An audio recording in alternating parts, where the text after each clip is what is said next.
আল্লাহ পাক বলেন ইন্না আনজালনাহু ফি লাইলাতিল কদর, নিঃসন্দেহে আমি কোরআনকে নাজিল করেছি কদরের রাতে। কোন রাতে? ওয়া মা আদরাকা মা লাইলাতুল কদর, হে নবী মুহাম্মদ সাল্লাল্লাহু আলাইহি ওয়াসাল্লাম, আপনি কি জানেন কদরের রাত কি?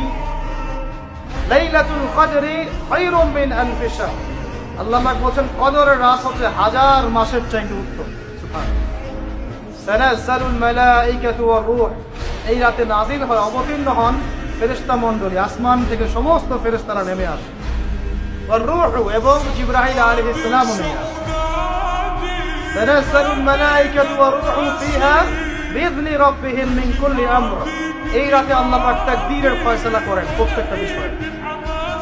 সালামুন হিয়া হাত্তা মাতলাইল ফজর, এবং ফজর পর্যন্ত এই রাতে শান্তি বিরাজ করে। শান্তি, শান্তি আর শান্তি। সুবহানাল্লাহ। এই রাতে যে ইবাদত করবে হাজার মাস ইবাদত করার নেকি পাবে। কেন এই রাতটা কেন ইম্পর্টেন্ট? একটাই কারণ, এই রাতে আল্লাহ পাক কোরআন নাযিল করেছেন। কি নাযিল করেছেন? কোরআন। এখন আসেন একটু মনোযোগ ধরে রাখেন। আল্লাহ পাক কোরআন নাযিল করেছেন লাইলাতুল কদরে। আর লাইলাতুল কদর কোন মাসে? শাবানে, রজবে না রমজানে? আবার বলছি, আল্লাহ বলছেন আমি কোরআন নাযিল করেছি লাইলাতুল কদরে। তো লাইলাতুল কদর কি শাবানে, রজবে না রমজানে? তার মানে লাইলাতুল কদর রমজানে। রমজানের কোথায়? রমজানের শেষ দশকে। রমজানের শেষ দশকে 21, 23, 25, 27, 29, এই 5টা বেজর রাতের যে কোনো একটা রাত হবে কি লাইলাতুল কদর। তার মানে আমরা বুঝতে পারলাম কোরআন নাজিল হয়েছে লাইলাতুল কদরে, লাইলাতুল কদর হচ্ছে রমজান মাসে, অর্থাৎ কোরআন নাজিল হয়েছে রমজান মাসে।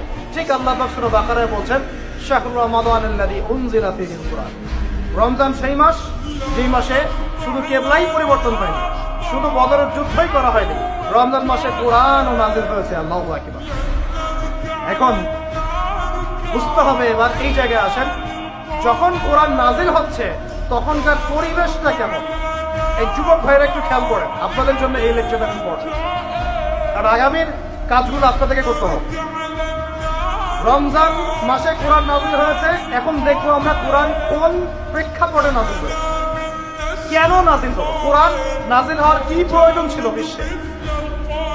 কোরআন নাজিল হয়েছে এমন একটা সমাজে, যে সমাজটা নিয়ে আমরা বলি আইয়ামে জাহিলিয়া। কি বলি ভাই? কোথায় নাজিল হয়েছে? হেরা গুহায়। তার উপর নাজিল হয়েছে মুহাম্মদ রাসূলুল্লাহ সাল্লাল্লাহু আলাইহি ওয়াসাল্লামের উপরে। কখন, কিভাবে, কোন প্রেক্ষাপটে? প্রেক্ষাপটটা এমন ছিল, ওই সমাজটা ছিল